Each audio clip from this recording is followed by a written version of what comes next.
Good evening and welcome to today's Master Gardener program presented by Clay Morris. I'm Dina Henshin, Adult Services Librarian at Gum Spring Library and your host today.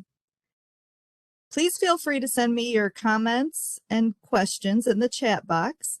We're going to do a question and answer at the end of the program and I will relay your questions to Clay. So during the program, send them to me as many as you want. I'll keep track of them, then we'll do it at the end. When not working for Prince William County as a Nature Resources Section Chief, Clay is an avid forager, gardener, and ecologist. His interest in ethnobotany has led him to a collaboration with the Pamunkey Indian Reservation in King William County to document the tribe's use of native plants as both food and medicine. As a consummate foodie, he explores a wide repertoire of foraged foods through the lens of history, food culture, and the sheer enjoyment of using old foods in new ways. Welcome, Clay. Good evening, everybody, and thank you so much for taking time out of your day to be a part of this class. As is mentioned, this is going to be a presentation about foraging, and as mentioned, I am a botanist and also a restoration ecologist. But with my background in ethnobotany, and on top of that being a foodie, I really do enjoy to eat. Foraging kind of came to as a natural kind of an area to go in. So today we're going to be talking about some of the foraging opportunities that are available to you. To clarify, or just to, my goal with these classes, and I do teach classes, is to try to introduce you to a couple of very basic and common plants that are available to you out there, to sort of spark the interest in foraging. And so why do we forage? Well, for one thing, we always have. For millions of years, our species has foraged. It's been a natural process and just part of our evolution. However, in the last about 100 years, we've kind of really moved away from foraging. And that's unfortunate. And one of the reasons that is unfortunate is we're losing something called traditional ecological knowledge. Oftentimes in anthropology, it's called TEK. And the disadvantage of that is that we are losing some basic knowledge that has been passed down for thousands of years, but suddenly in the span of about maybe 50 to 100 years, we're really rapidly losing that knowledge. It's really unfortunate. Because in this time of food insecurities, challenges to our food systems, it's not a good time to be kind of losing that knowledge. So for me, trying to hold on to that information, to hold on to that knowledge is pretty important. So that's why I got into foraging. The other reason is for health. And again, looking kind of back to our ancestors, we had this seasonal diet. People ate what was available at the time, and interestingly enough, our bodies responded to that. I don't know if you've ever noticed, but when comes springtime, I suddenly start craving salads, and come fall, I start wanting soups and heavy things, and that's because our body is sort of geared toward these seasonal fluctuations in our diet. They're anticipating what is coming, the season that's coming. Now, if we look back to our ancestors, there was a reliance upon meat, but not a guarantee on meat. Hunting was a very active endeavor. And on top of that, you had to have the energy to carry that out. And that required a high fiber diet. You had to have the energy to hunt. So therefore, along with procuring meat, we had to have this high fiber diet, and that also came across from foraging.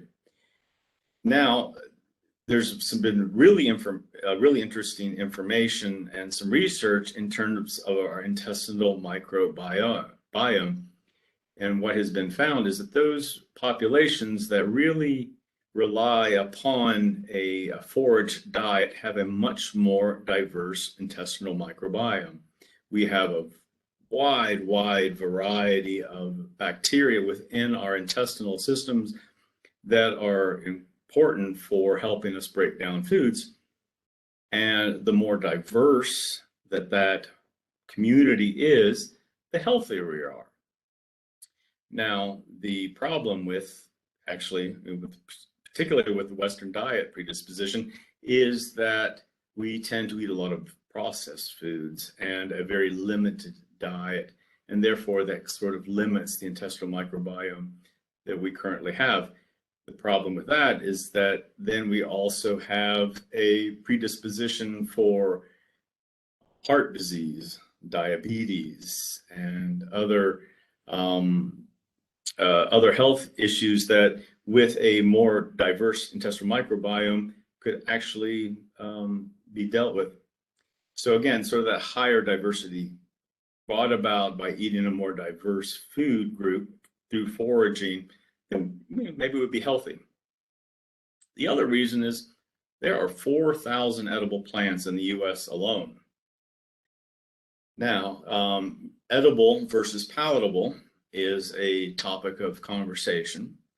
A lot of times, just because it's edible doesn't mean it's tasty. However, 4,000 different plant groups is a pretty large a sampling of things that are available out there for us to eat, though sometimes it might not taste good. But we're going to talk a little bit as we move into this conversation about really how to make things a bit more palatable. My main point of foraging is to just rewild our diet. As mentioned, I'm a consummate foodie. I love food. And there is something about being able to reconnect with nature and through history and culture that makes food so much more interesting.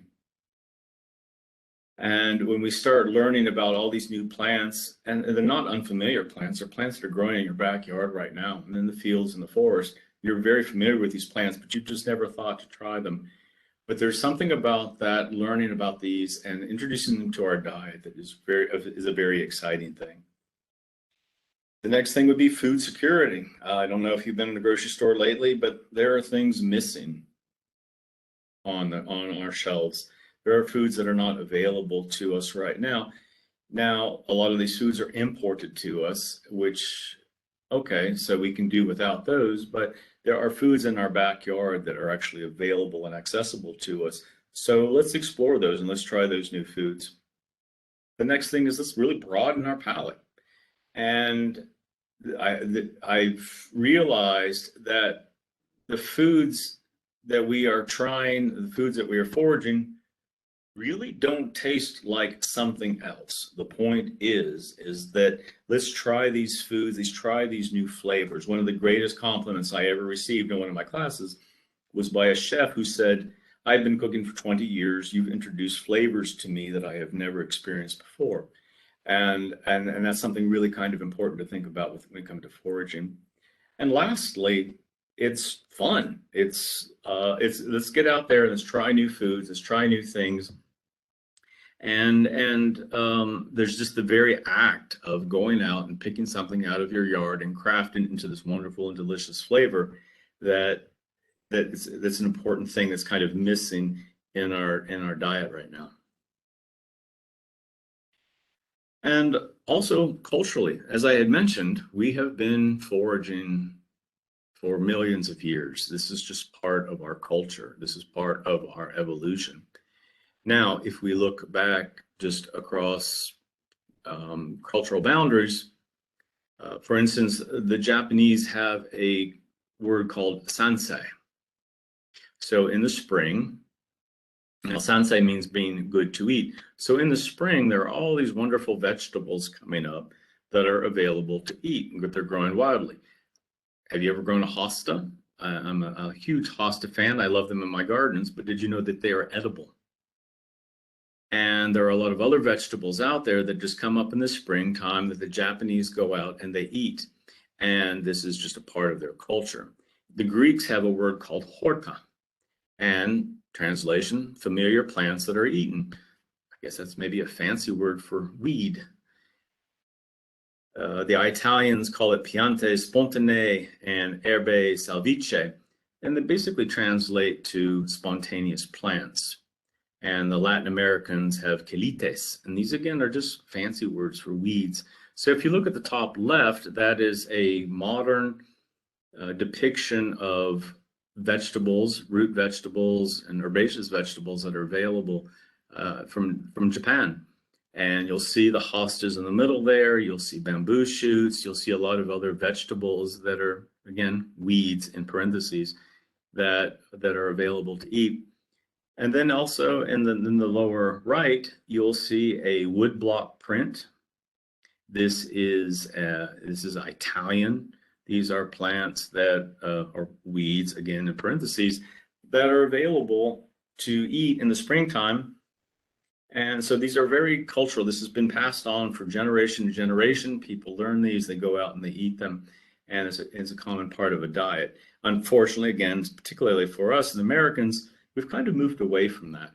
So my goal is to kind of get us back to enjoying some of these plants.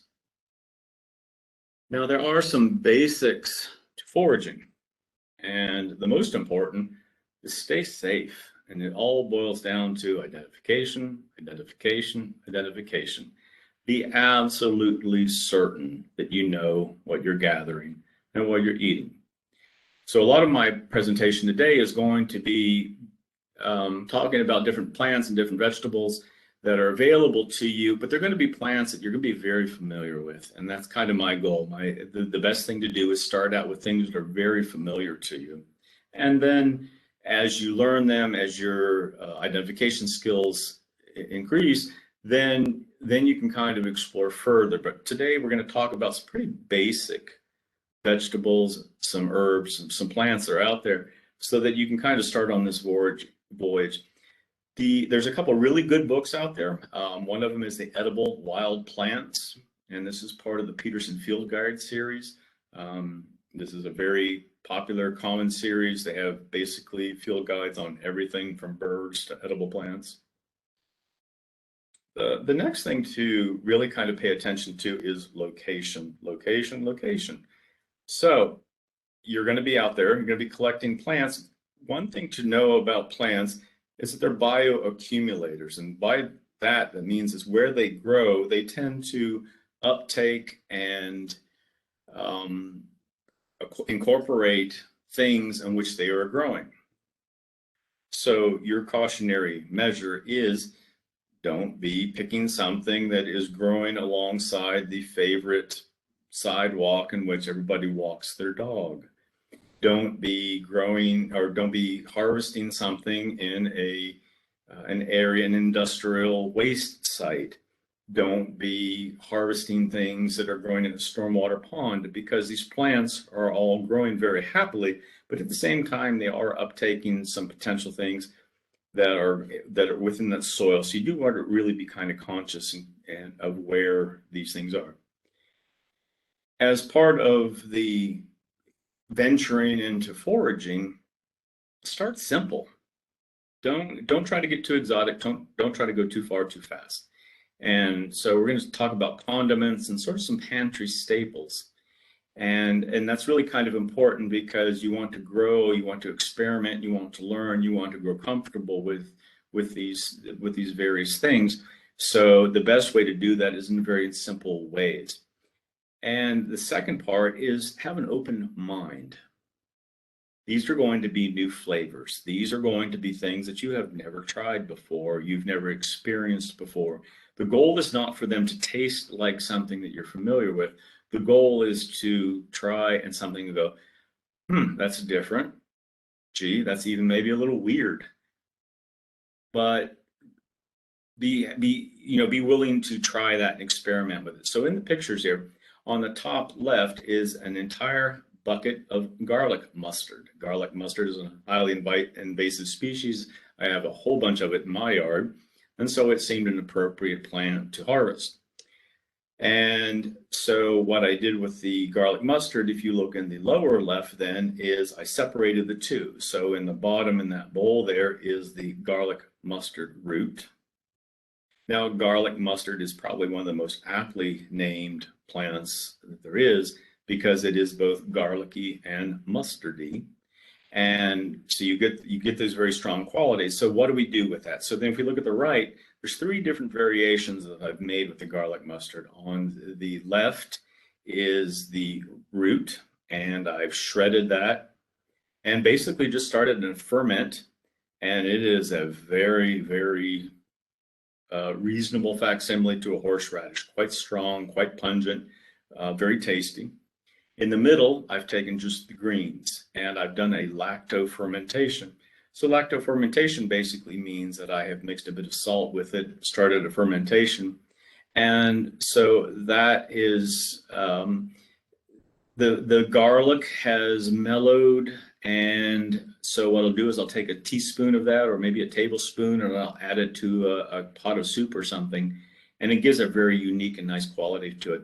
And lastly, on the right is garlic mustard kimchi. So you'll see the typical kimchi, you'll see the bok choy in there, but then I've added the garlic mustard leaves, and then that has turned into a kimchi. Again, this stuff's potent, but it's also it's quite tasty and quite flavorful. But these are very basic, simple recipes, and that's really kind of the best place to start when you really start going into foraging. I work within 3 different contexts. The Native American, because basically they were the first people out there and on this continent when you're trying to realize what plants were available and what people were doing with them. So you always look at the Native Americans. A long history, thousands of years of using common plants and basic plants that they're growing all around us. So of course they're the logical, the logical resource.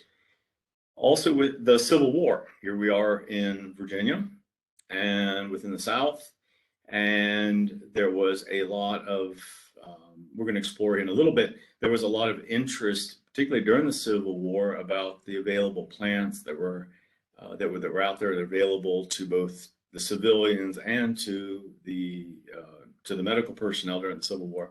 And then finally, the Appalachian and the regional uses, and this is kind of where I grew up with foraging, where there were plants out there that I remember people going out and gathering. This is part of our seasonal diet. So these were all within the 3 contexts that I work with. And as we go through this presentation, I'm going to kind of present each and how they each use them. So let's start with the Native Americans. So on the right is a map of the Powhatan Confederacy, and you'll see an X up to the top, and that's Loudoun County. And everything that's sort of shaded is the extent of the Powhatan Confederacy. Now, basically, the Powhatan Confederacy was an amalgamation of about 30 different tribes that were pulled together in this confederacy by a chief by the name of Powhatan. And you can kind of see the extent of it. And these were actually the first tribes when the English settlers first started showing up in Jamestown and Yorktown. These were the first tribes that the English colonists actually had interaction with. Now, something to keep in mind was that when the English came to this area, they weren't particularly interested in anthropology as a science. What they were really interested in was they were in this, this new kingdom, this new area, and they're really driven by the economics of it. And so they started reaching out to the tribes, and one of the first people that did that was John Clayton. And in 1687, he wrote an account of the medical practices of the Virginia Indians.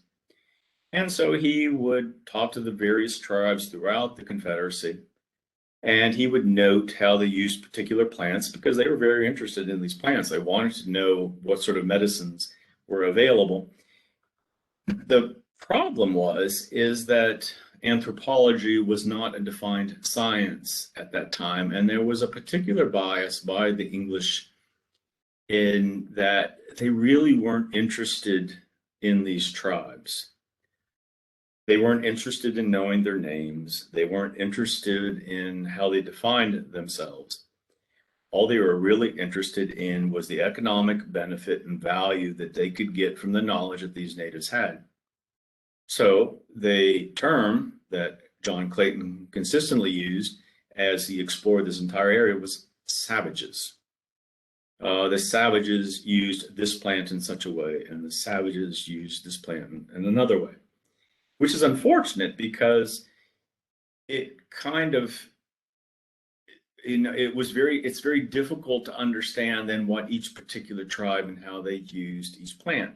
So the work that I am doing right now is with the Pamunkey Reservation. Now the Pamunkey Reservation is in King William County. And essentially what I'm trying to do with them is sort of work backwards. So I'll go to the reservation and I will see what is on the reservation, and then I'll kind of extrapolate based upon surrounding tribes, other things that we know other groups use. Then I'll try to work back and say, well, the Pamunkey probably used this plant in this way and that plant the other way. The other area that I work within is within the Cherokee tribe. And so as time evolved and anthropology became a more defined science, and ethnography and ethnology were an emerging science, particularly in the 1800s, then it was much easier to sort of say, particularly, this tribe did use this plant in this particular way. One of the best examples is the Swimmer Manuscript, and this was Cherokee Sacred Formulas and Medicinal Prescriptions. This was issued in 1932. Now, by a fellow by the name of James Mooney, and he's with the Smithsonian. He was an early ethnographer, and in 1885, the Bureau of Ethnology was established. He was a member of that group. Again, this was kind of the early days of ethnography. It was an interesting time for the development of anthropology, ethnobotany, ethnoecology, and all these fields, but there was actually a scientific development coming about. And so James Mooney lived amongst the tribes, and he recorded a lot of what they did. So the Swimmer Manuscript is really kind of a vital document, particularly in my field, as I'm sort of interested in particularly the eastern seaboard, of how natives were using these plants. Next, we go to the Civil War.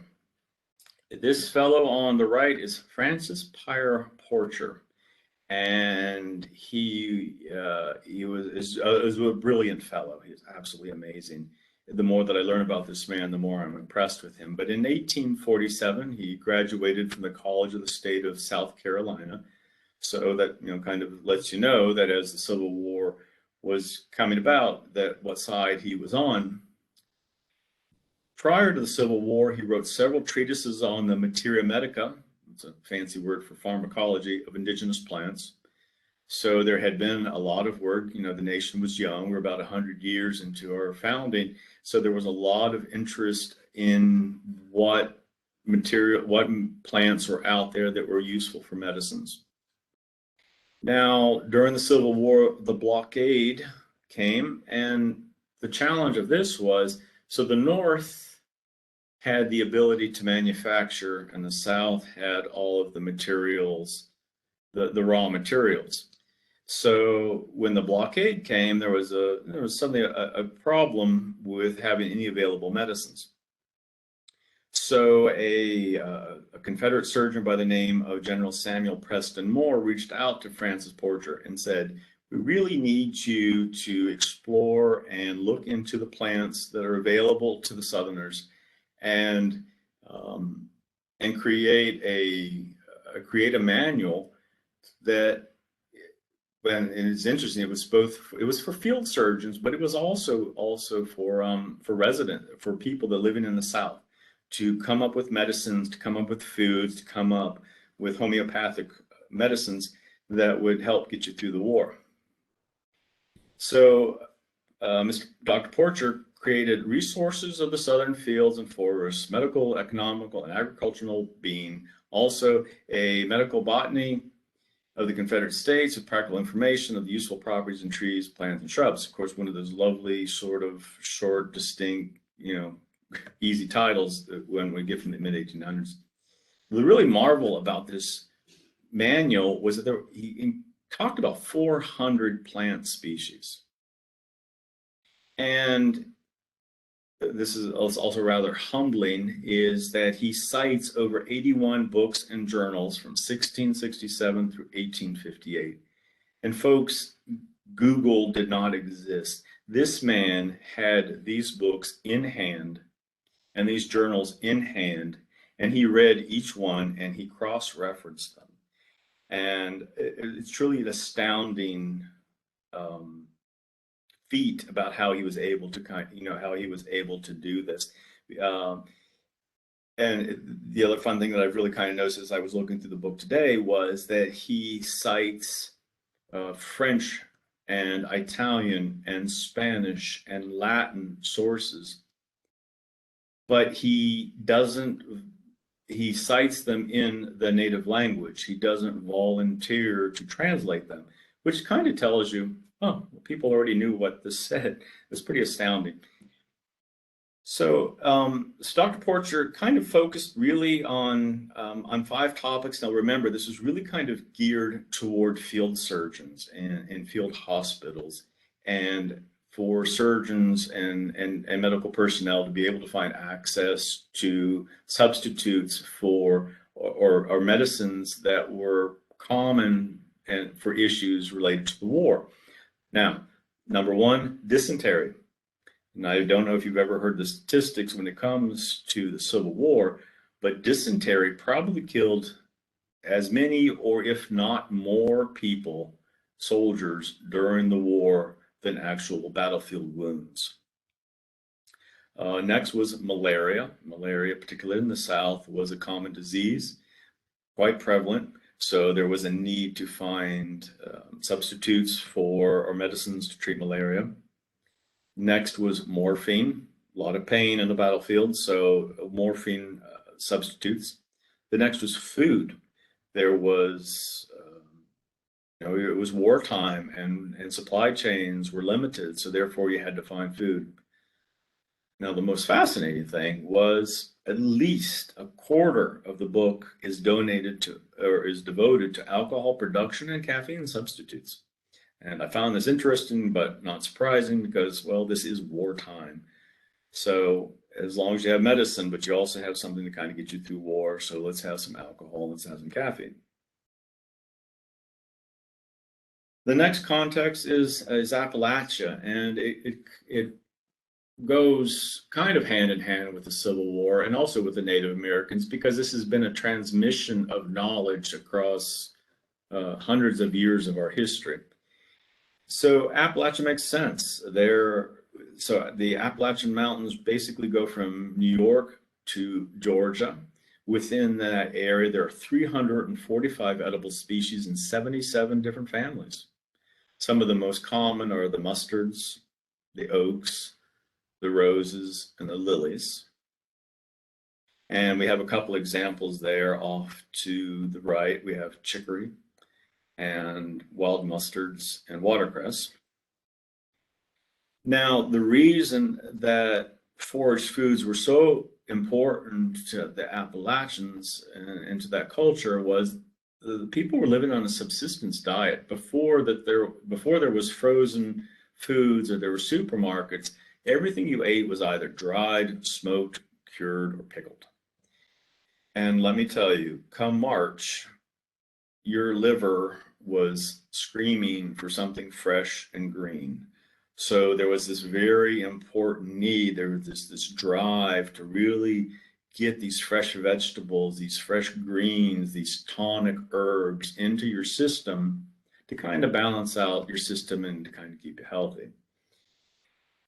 So again, the importance of greens. And you'll see it now. It's really kicking in now. And some of the plants we're going to talk about later are going to kind of try to key you into exploring these greens. So there are these early spring rosettes and shoots. Now, when you were growing up, you were taught these plants by your grandmothers and by your mothers, and you were trained to go out and harvest these plants. And a common term that you will hear is something called salat, S-A-L-A-T, not S-A-L-A-D. And salat means greens, field greens of some sort that are sauteed and Sometimes you boil them because they're a bit bitter, but then you saute them and you eat them. And these are tonic herbs. Tonic herb means something that is good for your body, something that's good for the liver, particularly for the liver function. Again, dried, smoked, cured, and pickled foods don't do a lot for you in terms of your health. So it was important when the spring came to kind of balance out your digestive system. Now, one of the weeds out there, and I'm sure we're all very familiar with this, is pokeweed. And this is, it's euphemistically called forager's pufferfish. And the reason is because if you get it, and this is a delicacy in the springtime, particularly now for the next month, pokeweed is going to start cropping up and being readily available. And this was a delicacy. However, as it matures and it gets older, if you don't get it right, it's rather quite poisonous. So a plant to avoid if you're not really sure what you're doing. So a couple of helpful hints before we really kind of delve into it. So we're going to talk about a couple of plants this evening that are available for you readily. Again, my goal is to pick on plants that are known to you so that you can kind of explore this. But the main thing is positive identification. Next thing is when you harvest it, rinse thoroughly. Clean it, clean it, clean it, clean it. You don't know what has happened to that plant wherever it has been. So make sure you give it a good job cleaning. Some of the things call for putting in jars. And so my basic thing is to use canning jars like ball jars, but I will use plastic lids. And this is particularly interesting. So if you use like sort of the classic canning jar, there are plastic lids that you can use as opposed to the rings and domes, because if you're using vinegars, acidic sometimes reacts with the metal. So if you're going to do something with acids, please just use the canning jar and get the plastic lids. The next thing are vinegars. A lot of things I'm going to talk about today are vinegars. Vinegars are an amazing vehicle for flavors, but you have to use them appropriately. So there are white wine and champagne vinegars. And these vinegars are really good with if you are doing an infusion with, say, like flowers. Flowers have a very delicate quality about them. So the white wine and the champagne vinegars are a wonderful vehicle when you're doing something with an infusion with flowers. As opposed to ciders, of course, cider and white vinegars are a bit more robust. So if you're going to do something that it has a bit more flavor, has a bit more oomph to it, a bit more bold, then use cider vinegars. Now we're going to harken back to the Native American aspect in terms of foraging. That's called something called honorable harvest.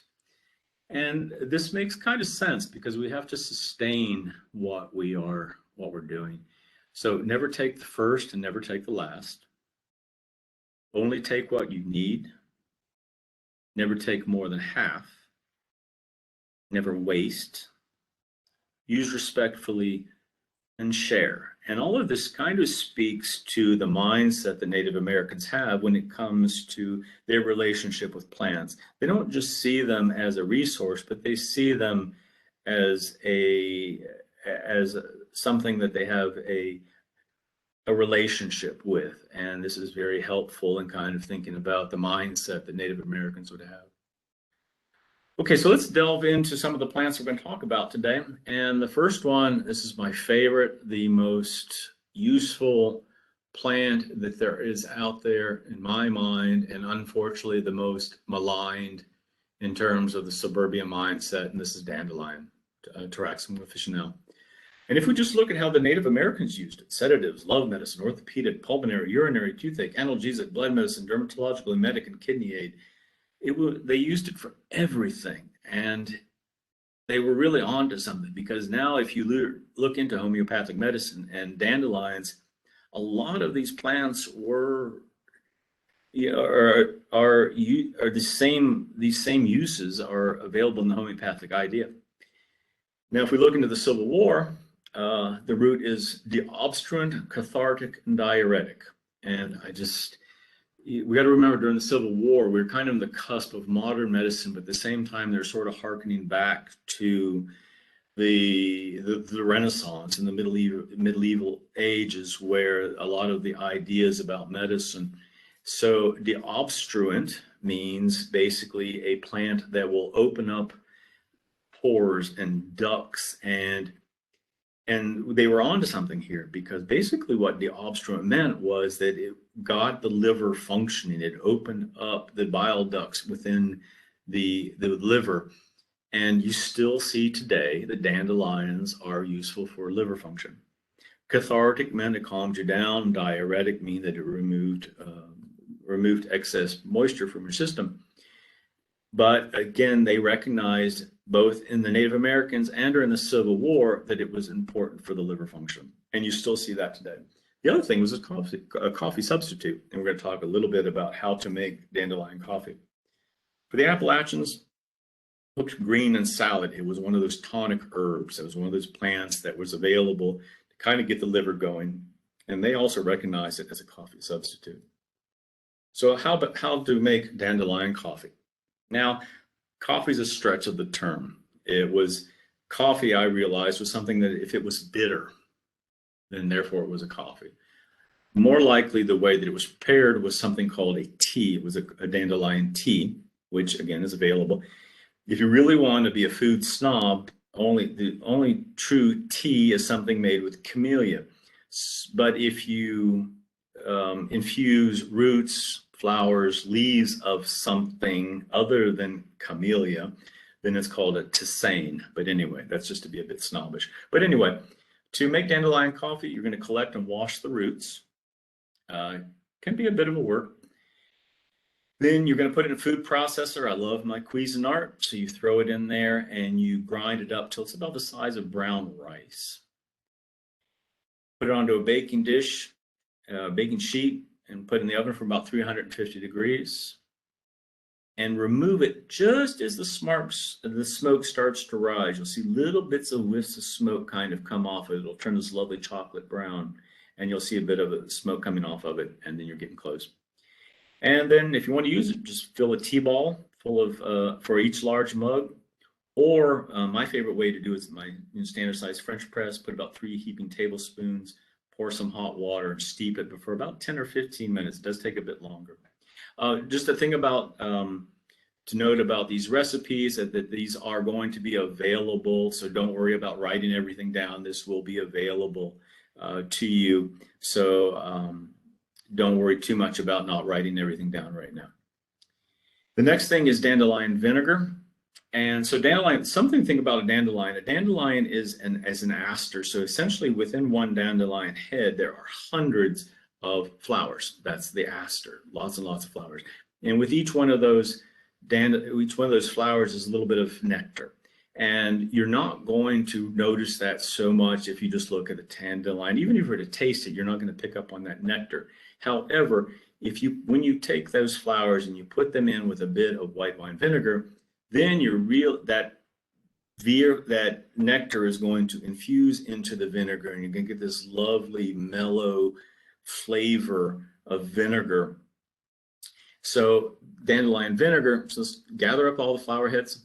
Again, rinse them well with water.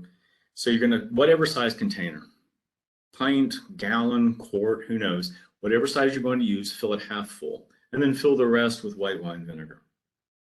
You're going to cap it, store it in a cool, dark place for 3 months, and at the end of that period, strain it with through cheesecloth or a frying sieve, bottle and use. You're going to this vinegar is really an exciting flavor. I was kind of amazed with it when I first started dealing with dandelions. I was struck by the subtlety and the flavor and the deliciousness of it. Because typically, dandelions kind of have a bitter quality, but going through this process, it really brings out the floral qualities of it. It's very soon, you're going to start seeing black or honey locust flowering, and also wisteria and also honeysuckle. So for the Native Americans, it was an emetic, means they used it to make you throw up. It was a toothache remedy, or it was cough medicine. Now, we're not going to delve too deeply into that because that involves how they prepared that. For the Civil War, they didn't really talk too much about the quality of it for a medicine, but they did note that it was excellent wood. So locust wood is actually, it makes a very fine post. And for the Appalachians, they made a syrup out of it. And this is what I do with it, is you make a soda. Now think of more along the lines of sort of Italian sodas. And basically you're going to take 1 part sugar, 1 part water. So 1 cup of sugar, 1 cup of water. If you're going to make a gallon of something, you're going to take 16 cups of sugar, 16 cups of water. And then you're going to dissolve the two together in a warm water. Don't boil it. Boiling tends to kind of change the flavor, sort of makes it a little too caramelized, which is not very good. You're going to remove it from the heat, and you're going to add 1 pound. So this is the 16 cups. If you're going to make 1 gallon of something, you're going to take 1 pound of flowers, no stems. Usually it doesn't take too long, particularly with the black locust or honey locust or the wisteria. Honeysuckle may take you a little longer to come up with 1 pound. And then you're going to add it to that syrup while it's still warm. And let it set for 24 hours. You're going to stir occasionally, and then you're going to strain it.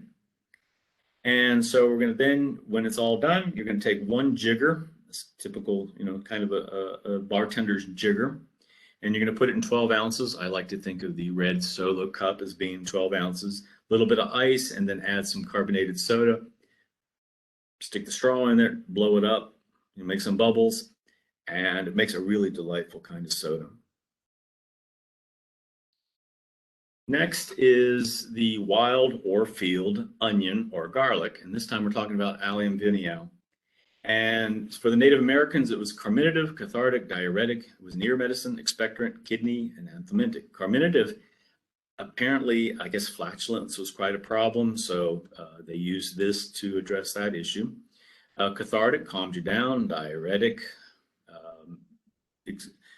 drew out moisture out of your body. Ear medicine, expectorant makes sense. Expectorant was, it was an onion, so it kind of helped get things moving. During the Civil War and also during the Appalachian, it was a seasoning, an expectorant, and a pest repellent. Not surprising.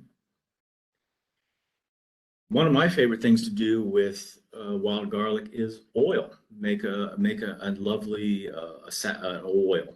And so basically gather 2 cups of stems. Now, I want you to realize I use the entire piece of the garlic. So if we look back on the bottom here, these are the bulbs. That's the bits in the ground. And on the top are the flower heads. And I will use the entire thing. I will take the bulbs and I'll take the flower heads and I'll pickle them. And there will be an amazing difference in the flavors, but they make a really interesting pickle, sort of to go along with the canapé. And then I'll use the stems or the shoots in the middle, and we will make an oil with that. So you gather 2 cups of stems, chop it into 1-inch pieces, place into a container with about 2 cups of olive oil. Let it set for about 48 hours and then strain it. And you're going to have this oil, this olive oil that has this really nice garlicky, herbaceous smell and flavor that goes really well with, interestingly enough, so what I will do is I will take my dandelion vinegar and my wild or field garlic or onion oil, and I'll make a vinaigrette. And when you make those 2 different things, find a favorite vinaigrette recipe, say whatever recipe, and the proportions. Generally, I do 2/3 vinegar, 1/3 oil. Makes a really pleasant vinaigrette, and so give that a try. It's really a pleasant taste. Next is lamb quarters, Kinopodium album. This is probably a plant that's growing. You've seen it. It grows in fields everywhere, but you've never really kind of delved into it. So the Native Americans recognize it as a dietary aid. Eat your greens; they're good for you. This was across both the Native Americans and the Civil and the Appalachians. This was a nice, tasty, edible green. For me, I love to do it as a sauteed green. It's an excellent substitute for spinach. My wife doesn't particularly like spinach because of that weird kind of feeling that it gives you on your teeth. So lamb's quarters is a wonderful alternative for that. There's a recipe here for creamed greens, as you would creamed spinach. So you saute about a 1/4 cup of onion, tablespoon of garlic, a small jalapeno, and about 2 tablespoons of butter for about 2 or 3 minutes. And then you add a pound of greens. Now with the greens, you want to use just the leaf itself, not the stems, not the petiole to the leaf.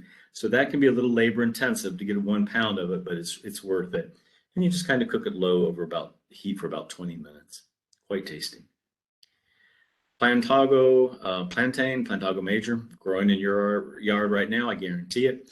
For the Native Americans, it was a dermatological aid. Just you can tell by the leaf, it was made a lovely band-aid.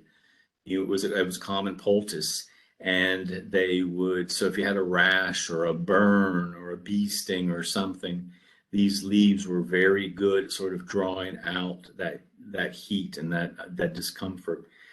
Again, the Civil War, they learned something from the natives. They realized it was also very good for skin irritations. And also same thing with the Appalachians, again, really good for skin irritations. And also it was a tasty green. So this particular one, two things that I really like to do with it is kind of a seaweed. And you got to catch it early. So you take clean, young, whole leaves and you plunge it into boiling water for about 3 or 4 minutes, not longer. Just kind of plunk it in there very quickly. Then you pull it out and put in some iced water also very quickly, kind of cool it off, kind of stop the cooking process. Dry it with a bit of paper towel, and then kind of cut it into slices and sort of like a chiffonade, very thin slices. Put a little bit of sesame oil, soy sauce, maybe some chopped garlic, and you can eat it as an Asian vegetable, or you can use the whole leaf and just kind of use it as a wrap for sushi. So, but again, you want to kind of get this one early. It doesn't take it long to get kind of tough and unpalatable. But if you get it early, it's a lot of fun to work with. Violets. Soon, violets are going to be popping up all through our garden. I don't know how you feel about them. Some people tolerate them and enjoy them in their garden. Other people see them as a bit of a weed and are want to get rid of them. If you're going to get rid of it, if you can't beat it, eat it. So let's eat some violets. So the Native Americans saw it as an analgesic, antidiarrheal, blood medicine, cold remedy, cough medicine, dermatological aid, respiratory aid, and tonic. Now, interestingly enough, also as witchcraft. So we have 3 common varieties here: Viola sororia, Viola sagittata, and Viola striata. Now, Viola sororia and Viola striata were edible and quite tasty. It was an early spring green. Now, amongst the Iroquois, Viola sagittata was used in witchcraft. And the idea with this was, let's say you're interested in a young lady, young buck was interested in a young lady. And if the young lady refused him, he would then feed the Viola sagittata to her family, and it would drive them crazy.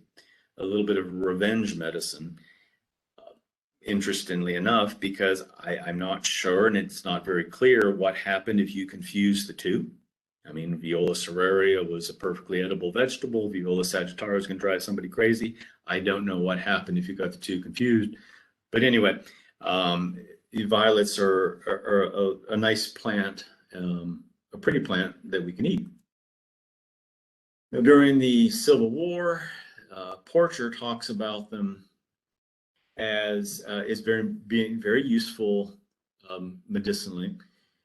Now, remember, we're on the threshold of modern medicine here, and we're kind of, he's hearkening back to the 1500s and 1600s and the Renaissance medicine, the medieval medicines, and and a little bit of the superstition that went along with that, as well as on the cusp of modern medicine.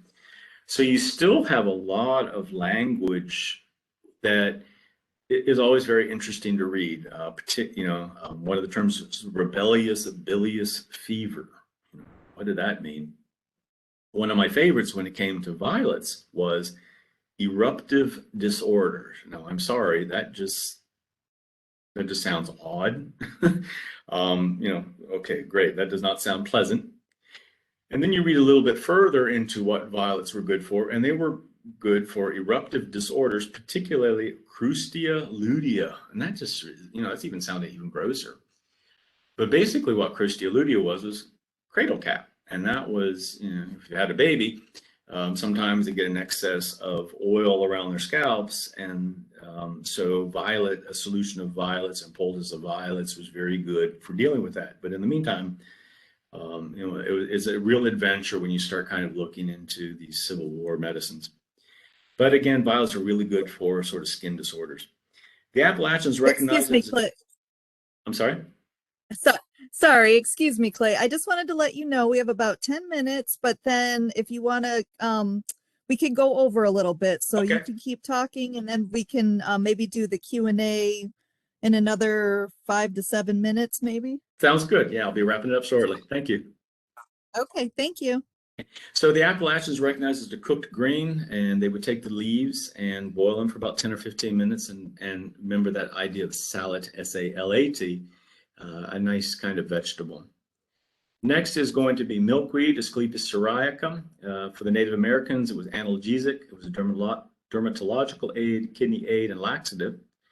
For the Civil War, it was a vegetable, fiber, and stuffing. So, I mean, I'm sure we've all heard with milkweeds is that, you know, the monarchs, the reason nobody eats the monarch caterpillar is because it feeds on the milkweed, and therefore it's poisonous, give you a tummy ache. And it's going to be the same thing with milkweed. Milkweed is somewhat toxic. Now, this is a little bit of an adventure here. I don't want you to run out and start doing milkweeds, but if you take my classes, I'll show you how. But if you take the pods, so on the left, we have the flowers, and on the right, we have the pods. If you gather the pods at about the size of a thumb and you boil them a few times and you can fry them in a batter, they're a wonderful vegetable, almost tastes like an okra. We're going to talk about what to do with the flowers. One of the things we can do with the flowers is actually make a vinegar. So you're going to gather the flower clusters. I don't know if you've ever smelt milkweed. It has an incredible smell, rather subtle, but very nice. So you're going to get just enough flower clusters to fill whatever size jar you're going to do. You're going to remove the stems from the flowers, put it in a jar, fill it with white wine vinegar, cover the jar with either plastic wrap or a plastic lid. Let it set for 3 to 4 weeks in a cool, dark place. Shake it whenever you think about it. Strain, bottle, enjoy. Now, we've talked about a couple of different vinegars, and the thing I really want you to think about with vinegars is I'm not going to tell you exactly how to use them. What I want you to do is make them and then figure out how you think they should be used. That's really kind of important because there's a huge, wide range about let the product kind of speak to you. Okay, next is burdock, Arctium minus. We're all familiar with this. If you ever walk through a field and you get something stuck on your plant pants, it's most likely going to be a burdock. So the natives used it as an anti-rheumatic, blood medicine, dietary aid, or food. Oddly enough, the Civil War portrait never mentioned this plant, though it's unfortunate because it really, truly is an amazing plant food. And they also, of course, in the Appalachians also recognize it as a food source. And the main reason was the roots. So if you gather the root itself, you kind of rinse it in water. Peeling is optional. I don't peel it because I like that terroir. I like that bit of dirt. I like that bit of flavor to it. It's going to be very similar to, say, rutabaga or parsnip, but far more flavorful. Slice it into matchstick sizes, saute it in a pan with a little bit of oil, cook it till it's tender, throw a little bit of amino acid or soy sauce on it to kind of bring out the flavor. You have this really nice root vegetable. Or, again, just use it as you would any kind of root vegetable. Use it in a soup. Now, one thing with burdock is you do have to cook it. It has inulin in it. And inulin will cause some gastrointestinal distress, but it's a wonderful vegetable out there that people need to be using more. Okay, so let's kind of wrap it up here. And so I hope that you've kind of gotten excited about this. And so I'm gonna, one thing I'm gonna send you out tomorrow, and hopefully you're gonna go out there and you're gonna find this plant. I guarantee you're gonna see it as soon as you recognize it. And this is a plant called hairy bitter cress, Cardamine hirsuta. It probably has one of the most unfortunate names for a plant because it is neither hairy nor bitter. It's a winter hardy. It's a very diminutive, widespread plant. If you kind of look in your garden now and you start seeing these little quarter size to maybe a little bit larger blobs of green around in your garden, particularly in disturbed soil, I'm guarantee you it's most likely hairy bitter cress. It is a cress though, so it's going to have that piquant, peppery piquant flavor as you would sort of like a watercress. So it's a weed. So go ahead, pull the whole thing up. You're going to have plenty of it everywhere. So go ahead and pull the entire plant off, pinch off the root. So a lot of times, sometimes if it gets older, it'll be a little stringy, but in the meantime, just go ahead and pinch off the root and you have this whole rosette of in your hand. And you're gonna make a pesto of it. And so take about 15 rosettes, probably about 2 cups, and 2 to 3 tablespoons of olive oil, a garlic clove, half a teaspoon of sugar, salt, pepper, tablespoon of lemon juice. Parmesan if you like. I tend to not add it because I just want that verdant quality that comes from this lovely green vegetable. And just Cuisinart it to a smooth consistency and give it a try on a piece of croissant or a piece of bread with a little bit of this pesto and a hard cheese. Is really tasty. So let me wrap it up. I hope you've been inspired and intrigued by this. So again, my name is Clay Morris. My email is there. I do offer trainings and opportunities to delve into this a bit more. So if you'll send me your information, I will put you on my mailing list to kind of let you know where my trainings are. So I do every 2 to 3 times a month, I do a 2.5 to 3 hour training session. Currently, I'm doing those at the Salamander Resort in Middleburg. So if you're interested in that, just reach out to them. I will let you know what dates they're going on. Reach out to them and you can book that training, typically a Saturday or Sunday morning. I also do a 1-day long session about 1 time a month, and I'll let you know where those are going on. And if you're really interested in this, there's also the possibility for private tours on your private property. And if you want to know a bit more, if you look into the January 2022 Middleburg Life magazine, there's an online edition. There's an article regarding the work that I do. So I hope this has intrigued you into looking into foraging. I hope to see you sometime in my classes. And okay, I'm going to go ahead and turn it over to Dana if there are any questions. And again, thank you very much for your time.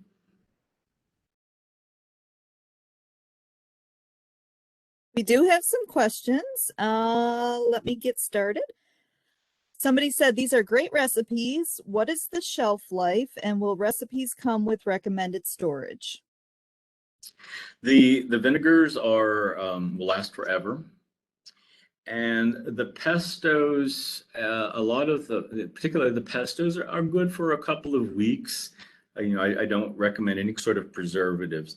So they're probably about 2 or 3 weeks are good for sort of things like the pestos.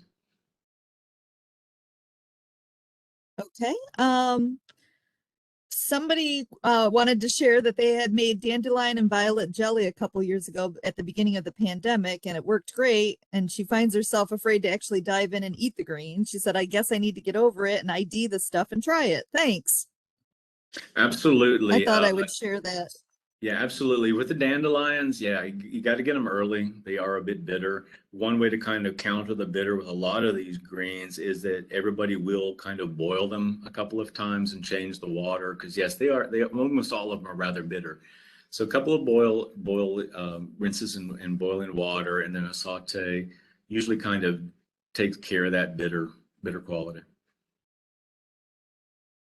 The next thing I have is, with homemade infused oil, are you concerned with any foodborne botulism?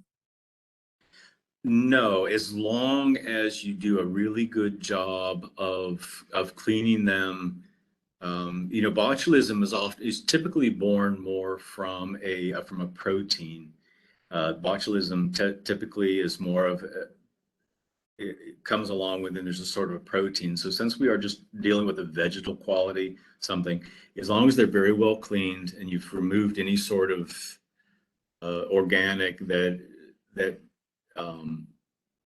would react to that way, then no. So again, really good cleaning and really good maceration of the product, particularly the field garlic oil, and just putting in the oil. And also the oils do an amazing job of really kind of slowing down and stopping any kind of decay. Okay. To answer quite a few questions, the recording will be available. I'm going to share the recording with Jean Fenwick, who is the coordinator for the Master Gardeners, but it will also be available through the Loudoun County Public Library YouTube station, probably by the beginning of next week. So the slides, everything that you've seen tonight will be on the recording, so you'll be able to see it all. So I did want to answer that question. Another question was, do you use fermentation with some of your recipes? Oh, I think you just said that you don't, right? Oh, I do actually. I do fermentation, particularly. Oh, okay. One of the best ferments I have was with the garlic mustard. And I like fermentation with the garlic mustard leaves because it's hardy enough to stand up to it.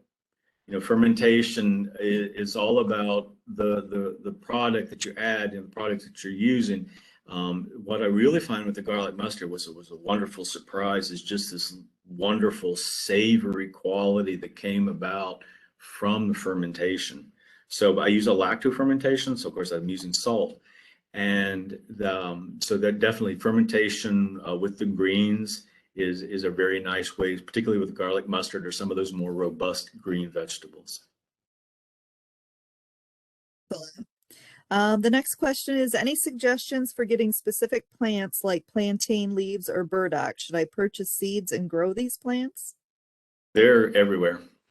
My goal, particularly with both my classes, is that they're just growing everywhere. And the main thing is to learn to start looking for them. We walk around the world with green goggles, but when we take those green goggles off and we kind of start keying in on plants, you'll be amazed of how ubiquitous they are.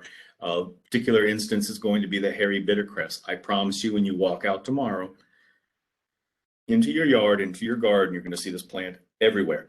And it's small and it's diminutive and you will never give it a mind, but now that you're keyed into it, you're going to see this plant everywhere. It's going to be the same with burdock.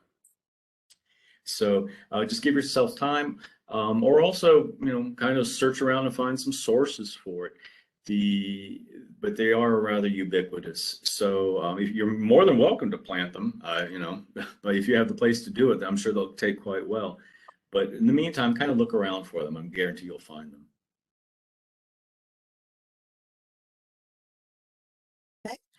And somebody was inquiring as to the costs for your training sessions.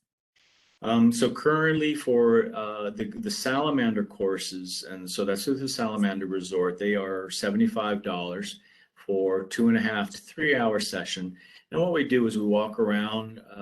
The wonderful thing about the Salamander Resort is it's a very diverse habitat. That's kind of one of the challenges with any kind of foraging training, is that is a diverse enough property that you can see enough things. So Salamander's really good about that. So, but that includes about 2 hours of walking around. There's numerous plants that we will identify and see, and then we come back, and then I provide quite the spread of different plants or different variations of plants that I've made. So canapes and different things, some beverages. And so that, at least for the salamander, it runs around $75 for that particular class. And then depending on if you're interested in the 1 day or the private tours, that's kind of on a sort of a sliding scale, but if you reach out to me through my email there at jclaymorris@hotmail, then we can discuss those costs. I think I have one more question. Do you look for ramps? Absolutely, and I'm so excited this year because for some of the day-long sessions, I collaborate with the Harpers Ferry Adventure Center, which is next to Harpers. It's in Loudoun County, but it's we're very close to Harpers Ferry Center. So some of the day-long sessions that we're going to be doing are going to be there, and there are ramps everywhere. The ramps are rampant. The challenge with ramps, though, is that they're also they're not around very long, but ramps are wonderful, and and they're wonderful, but they're fleeting, and that's why I enjoy the field garlic and the field mustard as well, because you kind of get that same they're a bit more pungent, a bit stronger, but you kind of get that same idea of just that lovely kind of oniony quality. Wonderful. Well, I think that is it for the questions. I've got lots of thank yous and great presentations, and everybody appreciates you doing this presentation. I don't see any more questions. I want to thank everybody for coming, and thank you, Clay, for presenting. It was a fascinating lecture, really. And it's been a real pleasure. For someone who doesn't know that much about it, it was very interesting. Well, my goal is to get you to realize, oh yeah, I know what a dandelion looks out. Now you got to go out and try to eat it. So. All right. Well, everybody have a good night. We will continue to do some Master Gardener programs online once a month for the time being. So keep your eye on the events calendar with Loudoun County hosting them. And everybody have a great night. Been a real pleasure. Thank you, everyone.